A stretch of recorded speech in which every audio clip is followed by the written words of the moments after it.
শাৰীৰিক আৰু মানসিকভাৱে আগবাঢ়ি যাবৰ কাৰণে বৰ্তমান সময়ত প্ৰতিগৰাকী যুৱ প্ৰজন্মই দায়বদ্ধ হৈ পৰিছে।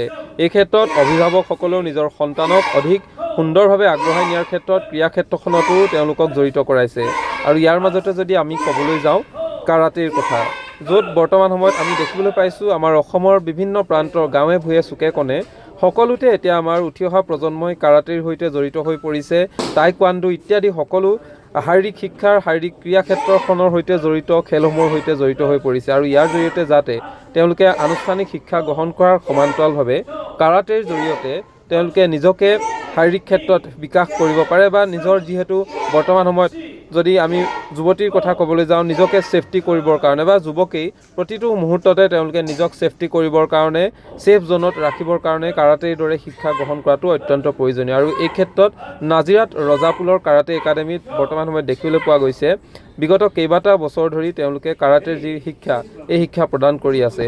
আৰু ইয়াৰ মাজতেই তেওঁলোকে প্ৰতি বছৰে তেওঁলোকৰ মাজত যিহেতু এটা পৰীক্ষা অনুষ্ঠিত কৰে আৰু এইবাৰো তেওঁলোকৰ মাজত পৰীক্ষা অনুষ্ঠিত কৰিছে আৰু তাৰ মাজতেই তেওঁলোকৰ যুৱ প্ৰজন্মসকলক শিক্ষাৰ্থীসকলক চিলেক্ট কৰা দেখিবলৈ পোৱা গৈছে। আৰু বৰ্তমান সময়ত আমি ক'ব লাগিব আনুষ্ঠানিক শিক্ষাৰ সমান্তৰালভাৱে প্ৰতিগৰাকী আচলতে যুৱ প্ৰজন্মই তেওঁলোকে ক্ৰীড়া ক্ষেত্ৰখনৰ সৈতে জড়িত হোৱাটো উচিত।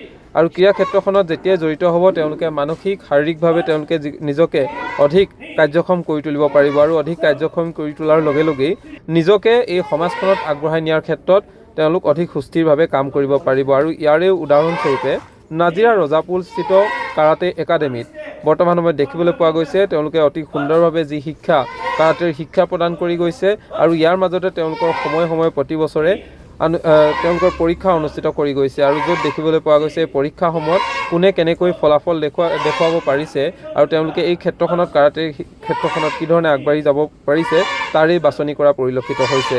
আৰু বৰ্তমান বিগত সময়ৰ দৰেই এইবাৰো ৰজাপুলত দেখিবলৈ পোৱা গৈছে ব্যতিক্ৰমী পৰিৱেশ, য'ত বিভিন্ন প্ৰান্তৰ অঞ্চলটোৰ বিভিন্ন প্ৰান্তৰ শিক্ষাৰ্থীসকলে অংশগ্ৰহণ কৰিছে।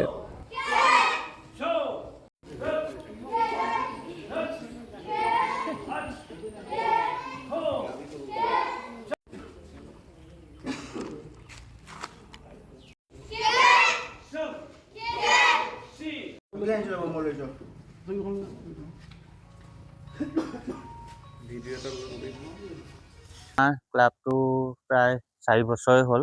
এই 4 বছৰ আমাৰ স্থানীয় যিখিনি উঠি অহা প্ৰজন্মখিনিক আগুৱাই নিয়াত আমাৰ বিশেষকৈ আমাৰ বৰঙণি আগবাঢ়িছে আমাৰ স্থানীয় প্ৰশিক্ষক ৰত্ন শইকীয়া।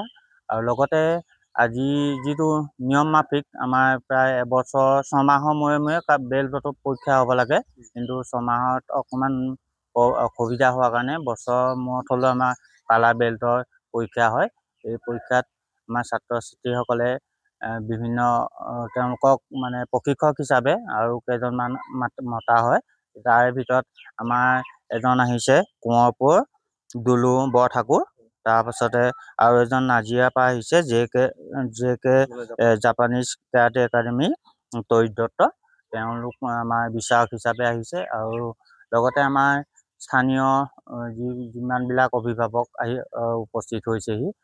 ভৱিষ্যতে মানে আমাৰ স্থানীয় যিখিনি কণ উঠি অহা প্ৰজন্ম যি শাৰীৰিক আৰু মানসিক বিকাশত কেনেকৈ উত্তৰণ ঘটে তাৰ লগতে আমি চেষ্টা কৰি আছোঁ আৰু ভৱিষ্যতে আৰু আগুৱাই যাওক তাই আমি কামনা কৰিছোঁ।